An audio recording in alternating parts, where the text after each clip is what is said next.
Session है Excel का वो है प्रोटेक्शन मेथड। हमने फॉर्मेटिंग करना सीख लिया है, हमने बेसिक और एडवांस सारे फॉर्मेटिंग हम देख चुके हैं। और हमारे पास जो नेक्स्ट आता है वो आता है प्रोटेक्शन। हम आपको आज सिखाएंगे कि किस तरीके से एक्सेल में आप पासवर्ड डालोगे और अपने डेटा को, अपने फाइल को सिक्योर करोगे। तो आज का टॉपिक आपका प्रोटेक्शन मेथड पे है, ठीक है। प्रोटेक्शन मेथड पढ़ाने से पहले एक सिंपल सी चीज़ पे हम आपको एक बताना चाहेंगे कि प्रोटेक्शन हम क्यों लगाते हैं, हम पासवर्ड प्रोटेक्ट क्यों करते हैं, क्या ज़रूरत है पासवर्ड प्रोटेक्ट करने का अपने फाइल को। बहुत से लोग किसी को मेल करते हैं तो मेल में पासवर्ड डाल के भेज देते हैं, मेल के फाइल में पासवर्ड डाल के भेज दें। तो ये बात मुझे समझ में नहीं आती। अगर मैं किसी पर्सन को मेल भेज रहा हूँ, ठीक है, तो उस फाइल को रिपोर्ट देखने के लिए तो भेज रहा हूँ, फिर पासवर्ड डालने का मतलब क्या हो गया।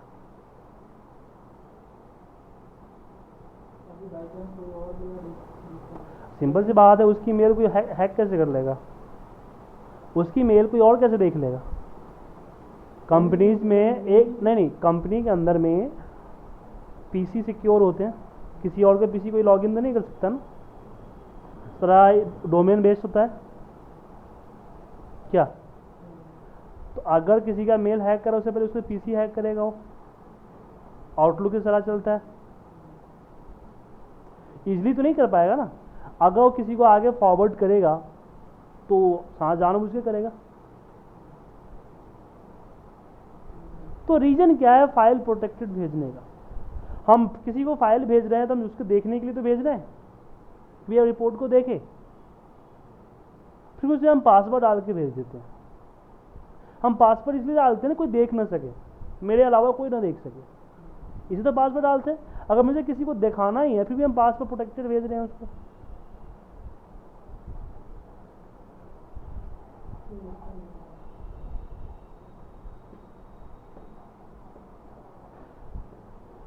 तो इसका जवाब बहुत लोगों के पास नहीं है, लेकिन मैं जब किसी को प्रोटेक्टेड फाइल भेजता था तो मेरा पर्पस ये नहीं होता था कि खोल के ना देखें, मेरा पर्पस ये होता है कि खोलने से पहले मुझसे पूछे, मुझे इन्फॉर्मेशन हो कि हाँ इसने मेरी फाइल देख ली है। मैंने किसी को फाइल मेल भी कर दिया, उसने फाइल को खोला कि नहीं खोला, उससे क्या मतलब है, पता चलेगा, इन्फॉर्मेशन आया।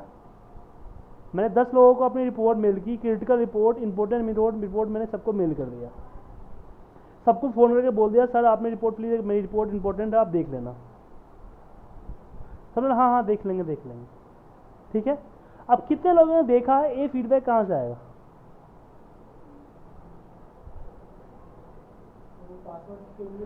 हाँ, उसके बाद अगर हमने सबको मेल कर 10 लोगों को मेल किया तो हम ये देखेंगे कितने लोगों ने मुझे फ़ोन किया for the password. It means password जिसने मांगा उसने फाइल खोला तो हमें रिपोर्ट देख लिया। अब इससे क्या हुआ कि मैं ट्रैकिंग हो गया कि अगर मुझे कोई चीज़, जैसे अभी क्या हुआ था कि हमारे पास हमारा जो कंपनी थे, हमारा जो ये था हमारी policy, term and policy change हुई थी कंपनीज की। तो हमारे बॉस ने बोला कि एवरी पर्सन को टर्म एंड पॉलिसी का मेल भेजो और किसने पढ़ा है उसका फीडबैक लो। अब ये मेरे लिए टफ जॉब हो गया कि किसने पढ़ा है। तो मैंने वर्ड फाइल में उसको भेज दिया, फाइल के अंदर ओपनिंग पासवर्ड डाल के मैंने सबको भेज दिया, ठीक है। और हमारा एक ये था सिस्टम होता था, बी चैट करके एक सिस्टम होता था हमारे पास जिससे हम चैटिंग करते थे।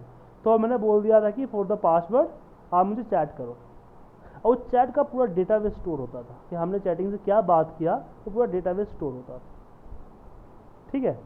तो चैटिंग में जिसने पासवर्ड मांगा मुझसे, मैं सबको पासवर्ड दे दिया और उसने पढ़ा है उसकी कंफर्मेशन ले ली मैंने। तो एक ट्रैकिंग रिपोर्ट बना के फिर भेज दिया कि भाई 10 लोगों को मैंने मेल किया, मुझे 8 लोगों ने मुझसे पासवर्ड मांग दिया, 8 लोगों ने पासवर्ड के लिए कॉल किया, अटेंशन दिखाई, फाइल को ओपन किया और पढ़ने के बाद अपने उसको एक्सेस करने के लिए उन्होंने इतने लोगों ने मुझे कंफर्म किया। तो हम पासवर्ड इसलिए डालते थे, ठीक है, इसलिए हम पासवर्ड डालते थे। अब बैंक्स वगैरह भी जो स्टेटमेंट भेजती है वो भी प्रोटेक्टेड भेज रही है, मेरे मेल आईडी पे भेज रही है, तो रीज़न समझ में नहीं आता है कि प्रोटेक्टेड भेजती है तो इसका प्रॉब्लम है। और पासवर्ड रखता है क्या है, क्रेडिट कार्ड का लास्ट 4 डिजिट, और नहीं क्रेडिट कार्ड का 4 डिजिट और नाम का फला लेटर। अब मैं मेल, जब मुझे पता है क्रेडिट कार्ड स्टेटमेंट में तो लिखा ही होता है, उसकी जो सब्जेक्ट होता है ना, सब्जेक्ट के लास्ट में उसका क्रेडिट कार्ड का 4 डिजिट लिखा होता है, नाम हमें पता ही है। जब क्रेडिट कार्ड का हमें स्टेटमेंट आता है, जब बैंक का स्टेटमेंट आता है, तो एटीएम कार्ड का 4 डिजिट होता है।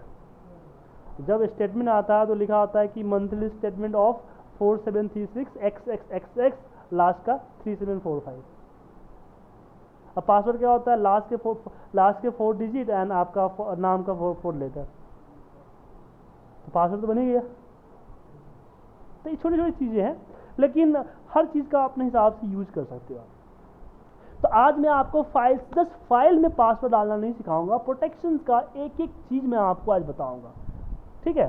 सबसे पहले हम बात करते हैं सीट को प्रोटेक्ट करने से। मतलब कि अगर हमारे सीट के अंदर में कोई डेटा डाला हुआ है, मान लीजिए कोई भी एक खोल लेते हैं, हम यहाँ पे खोलेगा, एक खोल लिया, इसमें कुछ डेटा डाला हुआ है।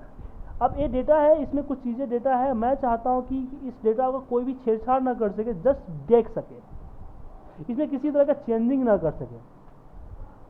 तो जस्ट मैं सीट के ऊपर राइट क्लिक करूंगा एंड प्रोटेक्ट सीट, या फिर आप यहाँ फॉर्मेट पे जाइए और यहाँ से प्रोटेक्ट सीट, या फिर डेटा मेनू में आप इसे रिव्यू के अंदर में आपके पास प्रोटेक्ट सीट। 3 तरीके हैं, और बिना कुछ सोचे समझे इसमें आप पासवर्ड डाल दीजिए, कंफर्म पासवर्ड डालिए, और यहाँ पे और नीचे जो आप देख रहे हो, एक चीज़ यहाँ पे ध्यान से आप देखिएगा कि कुछ मैसेज है। अगर आपने सीट का पासवर्ड भूल गए तो आप पासवर्ड को रिकवर नहीं कर सकते हो, ठीक है, पासवर्ड रिकवर नहीं कर सकते हो।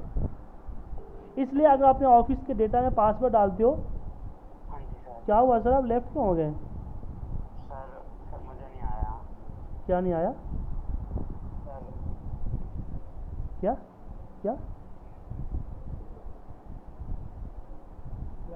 आपको मैंने बताया ना, प्रोटेक्शन मेथड पे चल रहा है पासवर्ड डालना। तो सर आप देखो 5 मिनट में, आप 5 मिनट में नहीं हुए हैं, 2 मिनट में आप लेफ्ट हो गए, तो आपको क्या पता चलेगा क्या चल रहा है टॉपिक।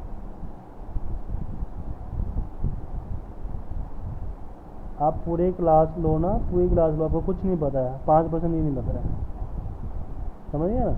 आप पूरी क्लास लो, फिर पता चलेगा आपको, ठीक है ना।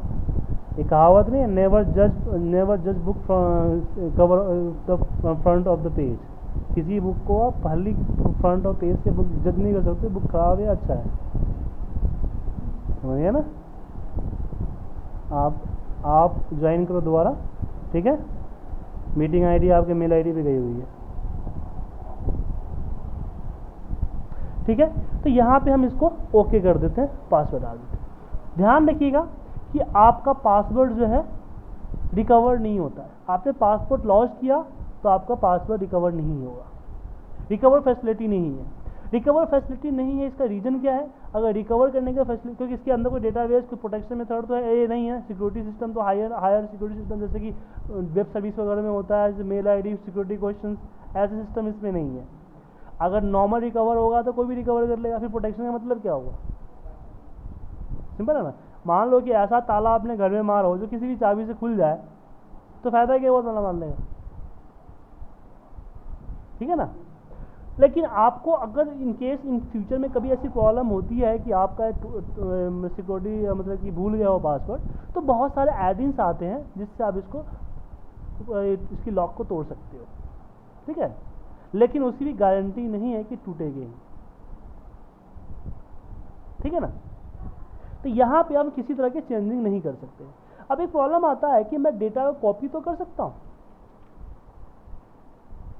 डेटा को कॉपी तो कर सकता हूँ, लेकिन मान लीजिए कि हमें कॉपी हटाना है, हम चाहते हैं कि कॉपी ना कर सके कोई इसको, ठीक है। तो अगर हम चाहते हैं कि इसको कोई कॉपी ना करे तो क्या करें? देखिए, कॉपी है या नहीं, आपको कॉपी करना या नहीं करना है, इसका कॉपी को डिसेबल करने का कोई भी सिस्टम एक्सेल के अंदर में नहीं है। लेकिन फिर भी मुझे करना है। तो उसके लिए क्या करेंगे कि हम यहाँ पे कॉपी करने से पहले हमें क्या करना होता है, सिलेक्शन। अगर हम सिलेक्शन हटा दें तो कॉपी कर पाएगा कोई? मैं क्लिक ही नहीं कोई कर पाया तो कॉपी नहीं हो पाएगा, कि जब तक सिलेक्शन है तब तो कॉपी होगा ना। अगर सिलेक्शन नहीं करेगा तो कॉपी करने का फायदा क्या है, कंट्रोल सी द्वारा से कुछ होगा ही नहीं। तो सिलेक्शन इज इंपॉर्टेंट। जब मैं प्रोटेक्ट करता था, जब सीट को प्रोटेक्ट मैं अनप्रोटेक्ट कर लेता हूँ एक बार, जब मैं सीट को प्रोटेक्ट करता था तो यहाँ पे एक चीज लिखा हुआ है allow user for this worksheet to, और ये बहुत बड़े सारे चेक बॉक्स है। ये क्या है?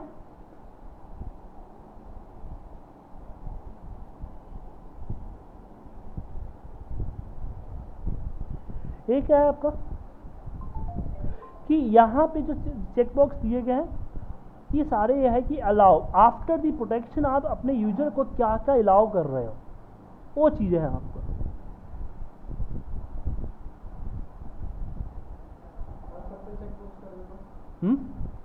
सब जितने जितने चीजें है वो सारे कर सकता है, ठीक है। तो इसमें बाय डिफॉल्ट सिलेक्ट होता है select lock cell and select unlock cell. जैसे आप होता है कि आप चाहते हो कि फॉर्मेटिंग कर सके तो क्लिक कर दो, फॉर्मेटिंग कर पाएगा। रो इंसर्ट करवाना चाहते हो आफ्टर द प्रोटेक्शन, जैसे कि ये ऑब्जेक्ट दिख रहा है आपको, ये ऑब्जेक्ट है, इसको हैंडल करना चाहते हो तो एड ऑब्जेक्ट, चार्ट करना चाहते हो पाइवट टेबल को, फिल्टर को, शॉर्टिंग को, जिस चीज को क्लिक करोगे आफ्टर द प्रोटेक्शन वो सारे फीचर्स वो यूज कर पाएगा। क्या मतलब? इन दोनों पे अगर सिलेक्ट लॉक सेल या सिलेक्ट अनलॉक सेल है तो इसके मतलब क्या है कि हमने सिलेक्शन करने की अथॉरिटी दे रखी है, जो आफ्टर द प्रोटेक्शन बंदा सिलेक्शन कर सकेगा, और बाकी हमने क्लिक ही नहीं किया ना।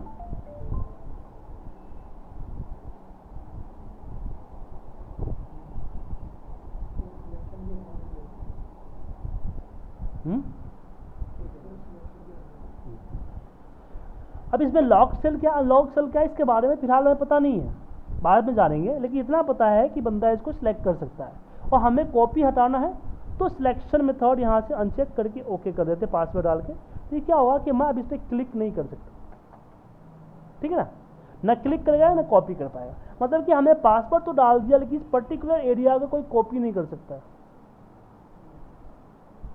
इस पर्टिकुलर एरिया को आप कॉपी नहीं कर सकते हो। तो हमने सिलेक्शंस को रिमूव कर दिया। मैं दोबारा बताता हूँ कैसे किया। हम राइट क्लिक करेंगे, प्रोटेक्ट शीट पे जाएंगे, और ये जो दो बाय डिफॉल्ट चेक सिलेक्ट होते हैं इसको अनचेक कर देंगे। मतलब कि हम सिलेक्शन अथॉरिटी हटा के पासवर्ड डालेंगे एंड ओके कर देंगे, ठीक है। अब इसको कोई कॉपी नहीं कर सकता है।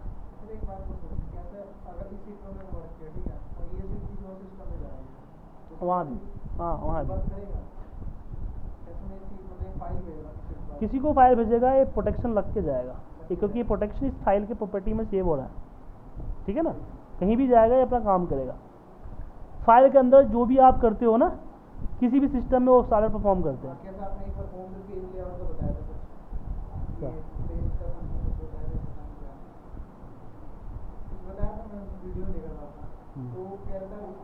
वो एप्लीकेशन किस एक्सेल में होता है, एप्लीकेशन की सेटिंग्स में होते हैं, ठीक है।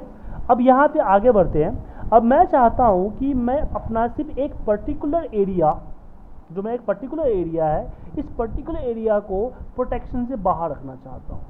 मैं चाहता हूँ कि इस पर कोई टाइप ना कर सके बाहर एरिया में, लेकिन इस पर्टिकुलर एरिया में हम टाइप कर सकें।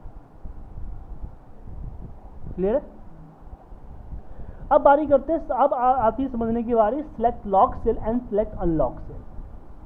राइट क्लिक करके हम फॉर्मेट सेल पे जाते हैं तो प्रोटेक्शंस में बाय डिफॉल्ट आपका लॉक पे क्लिक होता है। मतलब कि हर एक सेल डिफॉल्ट आपका लॉक्ड सेल होता है, जिसका आप ये हटा देते हो वो सेल बन जाता है अनलॉक सेल, ठीक है।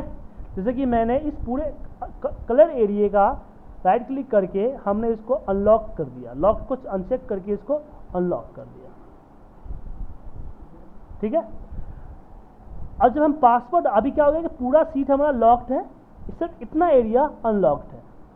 जब मैं राइट क्लिक करके हम प्रोटेक्ट सीट पे आते हैं तो तो यहाँ पे सबसे पहले ऊपर क्या है कि protect worksheet and content of the lock cell, मतलब कि जो आप पासवर्ड डालते हो सीट का पासवर्ड, वो सिर्फ अप्लीकेबल होता है किस पे, लॉक्ड सेल पे, अनलॉक्ड सेल पे नहीं होता है। मतलब कि जब हम पासवर्ड डालेंगे तो पासवर्ड जो है ये बाकी एरिया पे अलाउ होगा, इस एरिया पे अलाउ नहीं होगा, क्योंकि this is the unlocked cell. Clear है? ओके कीजिए। मैं यहाँ पे कुछ नहीं कर सकता, बट यहाँ पे कर सकता हूँ।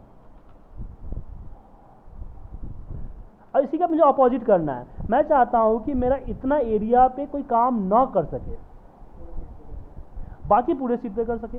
हम जानते हैं कि एक एक सीट आप, एक एक सेल आपका डिफॉल्ट लॉक्ड होता है, तो मैं पूरे सीट को यहाँ पे क्लिक करके, इस ऊपर एरिया पे क्लिक करके पूरे सीट को सिलेक्ट कर लेंगे, राइट क्लिक, फॉर्मेट सेल पे जाएंगे, प्रोटेक्शंस, और यहाँ से अनलॉक कर देंगे।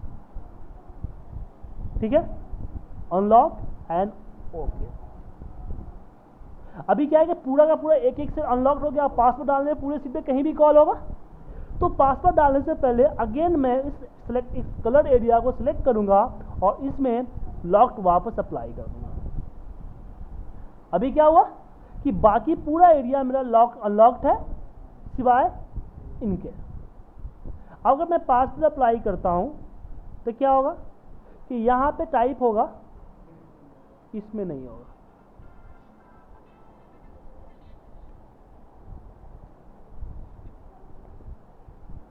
ठीक है,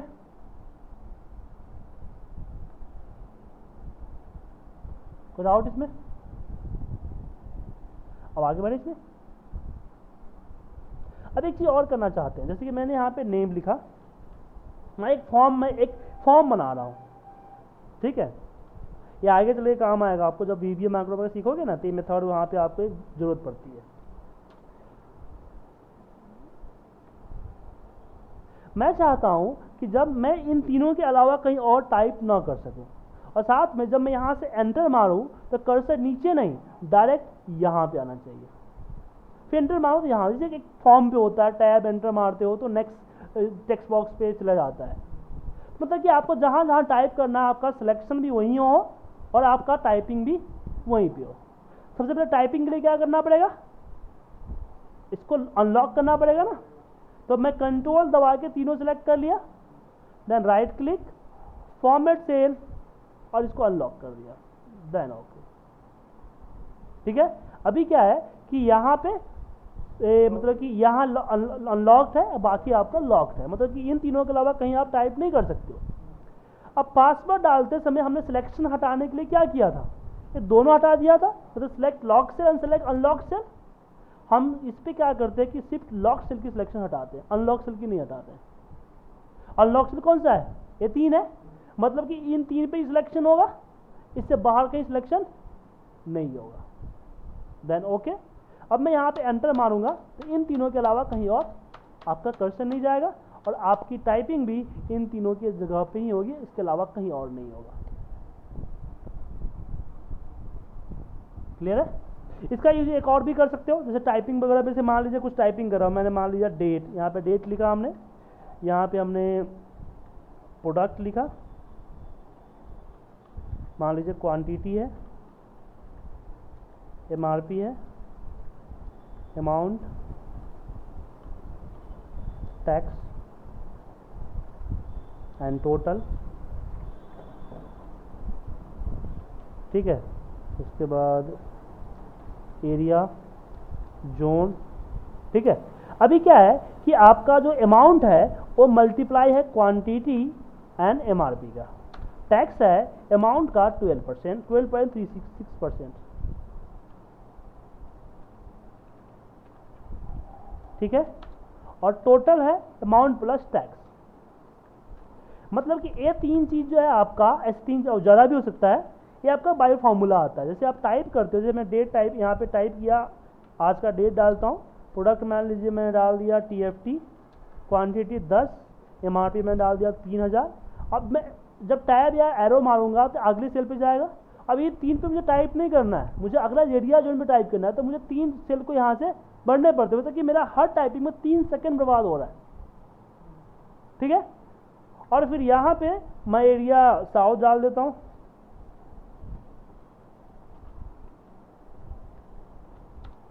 ठीक है, तो मैं चाहता हूँ कि जब यहाँ से मैं करूँ तो मैं कर्सर डायरेक्ट यहाँ मूव करे, यहाँ मूव, यहाँ इस तरह मूव ना करे। तो इससे मान लो कि जहाँ जहाँ आपको टाइप करना कर्सर वहीं पे जाएगा, आपका टाइम बचेगा। दूसरा है कि आपका फॉर्मूला सिक्योर रहेगा, कोई जिसको चेंज ना कर दे।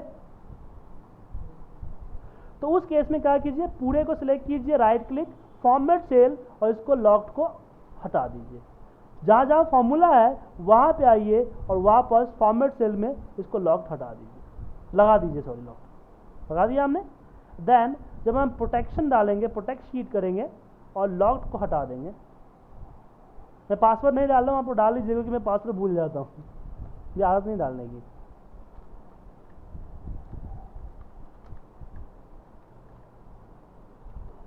और जैसे मैं टैब या कुछ मारूंगा सीधे कर्सर वहाँ जाएगा आपका 3 सेकंड बच गया। और साथ में कोई इसको सेलेक्ट नहीं कर पाएगा तो का फॉर्मूला भी चेंज नहीं होगा क्या? ये हुआ। तो आपने फॉर्मूला, आप चाहते हो कि कोई फॉर्मूला ना देख सके तो आगे सिलेक्शन ही हटा दो। लेकिन ये समझ में आ गया सर आपको सिलेक्शन रिमूव करने वाला? नीरज जी, नरेंद्र जी,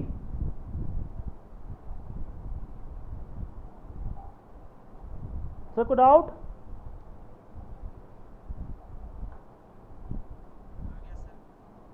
ओके, अब बात आती है कि मैं यहाँ पे चाहता हूँ कि सिलेक्शन बड़ा कर्सर ले जाए, ठीक है, लेकिन मेरा फॉर्मूला ना देख सके। यहाँ पे कर्सर जाए लेकिन ऊपर जो फॉर्मूला दिख रहा है ना, ये फॉर्मूला दिखे नहीं, हिडन हो जाए। तो ऐसा भी हम कर सकते हैं। कैसे? राइट क्लिक, फॉर्मेट सेल, और इसको लॉक्ड को यहाँ से हटा देते हैं। तो लॉक हटाने की जरूरत नहीं है, आप यहाँ पे इसके जगह पे हिडन पे क्लिक कर दीजिए, हिडन एंड ओके। ठीक है, अब आप फॉर्मेट सेल में इसमें हिडन पे क्लिक कर दिया, और जब आप पासवर्ड डालोगे, पासवर्ड डालते ही क्या होगा कि यहाँ से आपको गायब हो गया। यहाँ दिख रहा है बट यहाँ नहीं दिख रहा है। जिस सेल पे आपने फॉर्मेट सेल में हिडन पे क्लिक किया उसका पासवर्ड आपका हिडन हो जाता है, सॉरी पासवर्ड उसका फॉर्मूला हिडन हो जाता है। अगर इसको कॉपी करके कहीं और पेस्ट करते हो तो वहाँ पे फॉर्मूला पेस्ट नहीं होगा, पेस्ट एज ए वैल्यू होगा बाय डिफॉल्ट। जब आपको फॉर्मूला हिडन करना हो तो इसका यूज कर सकते हो कि आपका फॉर्मूला किसी भी कीमत में नकल नहीं किया जा सकेगा। बट इस मेथड में आपका फॉर्मूला नकल हो जाएगा। इसको पूरे सिलेक्ट कीजिए, किया ना आपने, कॉपी कीजिए और यहाँ पे मैं पेस्ट करता हूँ। लेकिन इस केस में आपका फॉर्मूला नकल नहीं होगा। क्लियर है?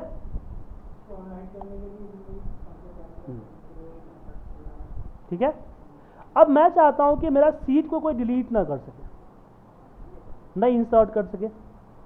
तो उसके लिए आप रिव्यू में जाइए, आपके पास होता है प्रोटेक्ट वर्कबुक। यहाँ पे आइए प्रोटेक्ट स्ट्रक्चर एंड विंडो। अगर स्ट्रक्चर क्लिक है तो कोई भी सीट को ना इंसर्ट कर सकता, ना हाइड, ना अनहाइड, ना हिडन, ना आपको क्या बोलते हैं उसकी कलर वाला कुछ भी सीट रिलेटेड काम नहीं कर सकता है। अगर आपने विंडो पे क्लिक कर दिया तो जो आपको ऊपर यहाँ पे जो दो दिखता है ना, ये नीचे वाला नहीं दिखेगा फिर आपको। ठीक है, करके देख लीजिए। वापस अनप्रोटेक्ट करने के लिए अनप्रोटेक्ट कर लीजिए। और यहाँ पे एक और करते हैं, आप पासवर्ड डालोगे तो पासवर्ड मांगे, मैं पासवर्ड नहीं डालता हूँ, मैं भूल जाता हूँ पासवर्ड, इसलिए मैं पासवर्ड नहीं डाल रहा हूँ, आप लोग पासवर्ड डाल लीजिएगा। और राइट क्लिक करके देखिए, ना इंसर्ट कर सकते हैं, ना डिलीट, ना रीनेम, ना मूव। क्या सिस्टम? हाँ, एक सीट को डिलीट नहीं कर सकता है कोई। ये फाइल तो डिलीट कर सकता है। फाइल देखिए, एक्सेल के अंदर जो चीज़ें डालते हो, जब एक्सेल खुलेगा तभी तो परफॉर्म करेगा, जब बंद है तो उसमें क्या दिक्कत है? तो फोल्डर तो डिलीट, वो अगर किसी पार्टिकुलर फोल्डर में फाइल डली हुई है तो उसको कोई भी डिलीट कर सकता है। ठीक है ना? अगर चाहो तो ना डिलीट करे तो उसके लिए फोल्डर लॉक एक फोल्डर लॉक का एक आता है सॉफ्टवेयर, उसका यूज करो। या फिर आपका सर्वर है तो एडमिनिस्ट्रेटर को बोलो कि सिस्टम से हमारी डिलीशन का अथॉरिटी हटा दे, तो वो आपका ऑपरेटिंग सिस्टम का पार्ट होता है, नॉट एक्सेल का पार्ट होता है, वो ऑपरेटिंग सिस्टम का पार्ट होता है। ठीक है, तो आपको यहीं से करना है, यहाँ से स्ट्रक्चर है ना, इससे। क्लियर है? हाँ जी, सिंपल से आप प्रोटेक्ट वर्कबुक पे क्लिक कीजिए और स्ट्रक्चर होता है आपको यहाँ जो सीट है ना, सीट को डिलीट करना है, इंसर्ट करना, हिडन करना है, इस सबों को प्रोटेक्ट करने के लिए। इसमें पासवर्ड डाल ओके कर दोगे ना तो कोई भी राइट क्लिक करके किसी भी तरह से सीट को इंसर्ट नहीं कर सकता है, ना जो आपका इंसर्टेड सीट है उसको डिलीट कर सकता है, ना रिनेम कर सकता है। देखिए ओके किया ना। अब मैं सीट ना डिलीट कर सकता हूँ, ना एक नया सीट यहाँ से ले सकता हूँ। देखिए क्लिक कर रहा हूँ, नहीं आ रहा है। इसके लिए होता है तो सीट को सिक्योर करने के लिए। ठीक है सर। अब दूसरा होता है कि जैसे कि हमने आपको ये थोड़ा देर पहले ही बताया था एक एरिया में, लेकिन मुझे सेम चीज़ें करना है, लेकिन मैं यहाँ पे दो अलग अलग एरिया है और दोनों अलग अलग एरिया को डिफरेंट पासवर्ड से हम प्रोटेक्ट करना चाहते हैं। ये मान लो कि मिस्टर ए के लिए है, आपका मिस्टर बी के लिए है। तो मैं चाहता हूँ मिस्टर बी जो है मिस्टर ए के डेटा को छेड़छाड़ ना करे, मिस्टर ए मिस्टर बी के डेटा को छेड़छाड़ ना करे, और ए और बी बाकी डेटा को छेड़छाड़ ना करे। समझ आया? यहां पे 3 पासवर्ड, एक होगा इसके पास अथॉरिटी होगा जो कि बाकी डेटा ए बी दोनों को छेड़ सकता है। ए के बाद इस एरिया का अथॉरिटी होगा, बी के बाद इस एरिया का अथॉरिटी होगा। बी बाकियों को नहीं छेड़ सकता, ना ए को छेड़ सकता है, ए न बाकियों को छेड़ सकता है, ना बी को छेड़ सकता है। समझ आया? तो इसके लिए आपको यूज करना होगा, पहले एरिया को सिलेक्ट कर लीजिए। सिलेक्ट करने के बाद डेटा पे जाइए, रिव्यू पे जाइए, यहाँ आता है allow user edit range, allow user edit range, इस पर क्लिक कीजिए, न्यू पे जाइए, नीचे पासवर्ड डालिए and okay, again password and okay and apply. अभी काम कर सकता है क्योंकि ये फीचर तभी एक्टिवेट होगा जब हम सीट को प्रोटेक्ट करेंगे। प्रोटेक्ट शीट एंड वन, कोई पासवर्ड डाल दीजिए अपना। अभी क्या है कि मैं इस पे काम नहीं कर सकता हूँ, इस पे जैसे काम करने जाऊंगा मुझसे पासवर्ड पूछेगा, इसका पासवर्ड अलग है। ठीक है, डाला एंड ओके किया, तो मैं इस पे काम कर सकता हूँ बट इस पे काम नहीं कर सकता। ठीक है, क्योंकि अभी तो इसमें पासवर्ड डाला ही नहीं है, तो अभी 2 पासवर्ड डल गए। एक पासवर्ड हो गया कि रेस्ट ऑफ द एरिया, पूरे पूरे पूरे सीट पे जो काम कर सके वो यहाँ का पासवर्ड है। ठीक है, अब मैं पूरे सीट पे काम कर सकता हूँ, लेकिन जब मैं इसको ए बोल दो, ए हो गया आपका एडमिनिस्ट्रेटर पासवर्ड, आपने प्रोटेक्ट शीट पे क्लिक किया, ये आपका हो गया एडमिनिस्ट्रेटर पासवर्ड, एडमिन पासवर्ड हो गया, क्योंकि कुछ भी कर सकता है। हाँ, लेकिन ये आपका यूजर ए का पासवर्ड, जिस पे क्लिक करेगा तो आपका यूजर ए का पासवर्ड होगा। जब तक ये डालेगा नहीं तब तक ये आगे इसमें काम नहीं कर सकता है, डाल दिया तो काम कर सकता है। बता रहा हूँ सर, सुन लिया मैंने आपको। ठीक है, अब सेम जैसे कि रिपीट करने के लिए बोला है, अब सेम काम मुझे इस पर करना है, तो मैं इसको सिलेक्ट करता हूँ। पहले तो इसको अनप्रोटेक्ट कर लूँगा अपना, इसको सिलेक्ट करता हूँ, सिलेक्ट कर लिया, और रिव्यू के अंदर में देखिए धीरज जी ध्यान से, रिव्यू के अंदर में allow user edit range, allow user edit range click कीजिए। एक पहले से आपका रेंज 1 क्रिएटेड है जो इसके लिए आपने क्रिएट किया था, अब इसी में एक और न्यू पे क्लिक कीजिए और यहाँ पे दूसरा कोई पासवर्ड डालिए। मैं दूसरा पासवर्ड डाल दिया एंड ओके कर दीजिए, अगेन पासवर्ड कंफर्म कीजिए एंड ओके कर दीजिए। ठीक है, तो रेंज 1 रेंज 2, अब कोई तीसरा है तीसरा भी कर लीजिए, चौथा 5वां 6वां ऐसे इसमें डाल सकते, इसकी लिमिटेशन डिफाइन नहीं है। देन अप्लाई करके ओके कर दीजिए। अभी इसमें दोनों में अभी ये एक्टिवेट नहीं हुआ है, एक्टिवेट कब होगा जब मैं सीट को पासवर्ड डालूंगा। जैसे पासवर्ड डाला एंड ओके किया, अब एक्टिवेट हो गया। अब यहाँ पे बाकी जगह पे कोई काम नहीं कर सकता। अब यहाँ पे काम करने के लिए मिस्टर ए अपना पासवर्ड डालेंगे, अब इस पे वो काम कर सकते हैं। ठीक है, अब फाइल को सेव करके बंद कर दिया। अब मिस्टर बी जैसे भी जाएगा तो उसके लिए अलग पासवर्ड है, इसमें वो अपना पासवर्ड डालेंगे तो नहीं काम करेगा, क्योंकि बी का पासवर्ड कुछ और है। तो बी का पासवर्ड, अगर बी अपना पासवर्ड डाला तो अपना काम करेगा। ठीक है, तो इस तरह से आप मल्टी पासवर्ड एक सीट में लगा सकते हो। नीरज जी समझ में आया?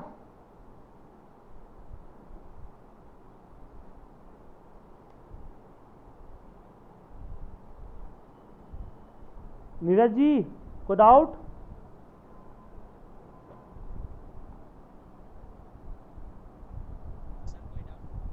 ओके, अब तो ये हो गया कि हमने सीट के अंदर ही प्रोटेक्शन कर लिया, सीट के बाद सीट को ही प्रोटेक्ट कर लिया। अगर मान लीजिए कि आपको अगर फाइल की ओपनिंग पासवर्ड डालनी हो, जैसे कोई ओपन करे, ओपन करते ही पासवर्ड मांगे, तो उसके दो तरीके हैं। पहला तो आप सेव या सेव एज करते समय पासवर्ड डाल सकते हो। फर्स्ट टाइम अगर सेव कर रहे हो या फिर सेव एज कर सकते हो तो उस समय आप पासवर्ड डाल सकते हो। कहाँ पे? टूल्स के जनरल ऑप्शन, ठीक है। लेकिन इसमें ये पासवर्ड तभी डाल दो जब फाइल फर्स्ट टाइम सेव करते हैं। अगर आप ऑलरेडी से dynamic chart file already save है तो इस मेथड से क्या होगा कि इसकी एक नई कॉपी बनेगी, उस पर पासवर्ड आएगा, समझ गया ना। तो इससे दिक्कत होता है। तो आप सेव एज से तभी डालो जब आपके पास नई फाइल हो, आप फर्स्ट टाइम पर उसमें पासवर्ड डाल रहे हो, तभी इसका यूज करो, ठीक है।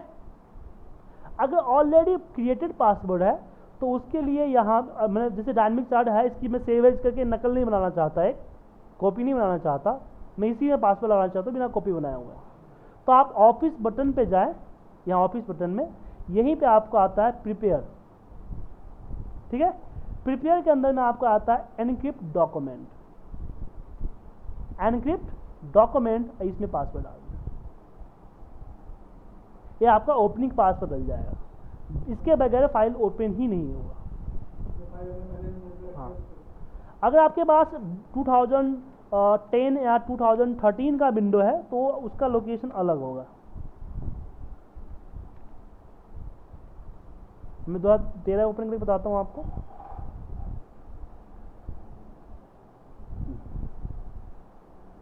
यहाँ इन्फो, प्रोटेक्ट वर्कबुक, और यहाँ पे होता है एनक्रिप्ट विथ पासवर्ड, ठीक है। तो अलग अलग लोकेशन से यहाँ पे कर सकते हो। प्रिपेयर के अंदर एक और होता है आपका mark as a final, mark as a final. अब जैसे क्या होता है कि आप ऑफिस में क्या होता है कि अलग अलग लोकेशंस होते हैं, ठीक है, अलग अलग लोकेशन है आपके। बड़ी बड़ी फाइलों को मेल के जरिए तो भेजते नहीं है, तो हम लोग एक शेयर ड्राइव रखते हैं,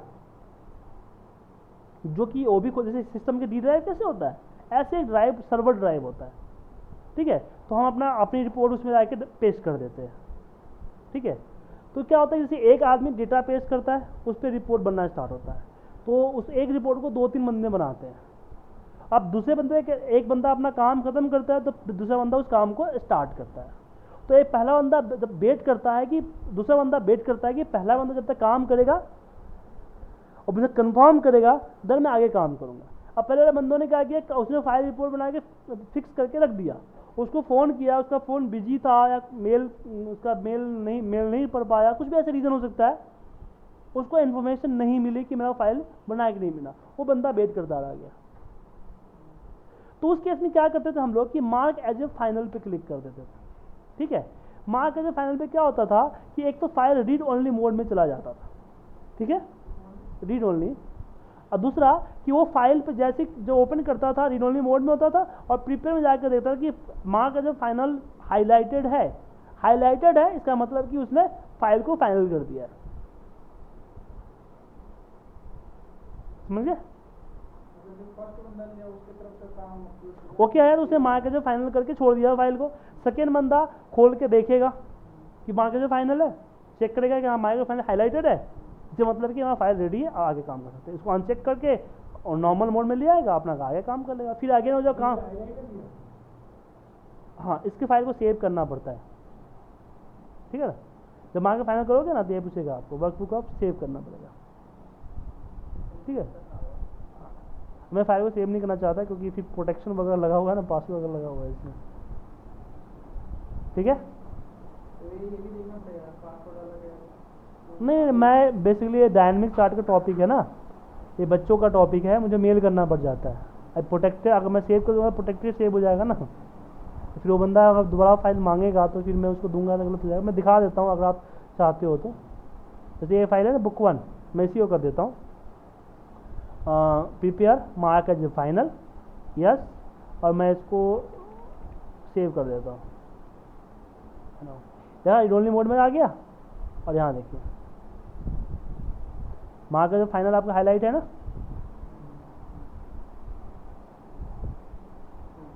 ठीक है। तो प्रोटेक्शन मेथड आज का चैप्टर हमारा खत्म हुआ।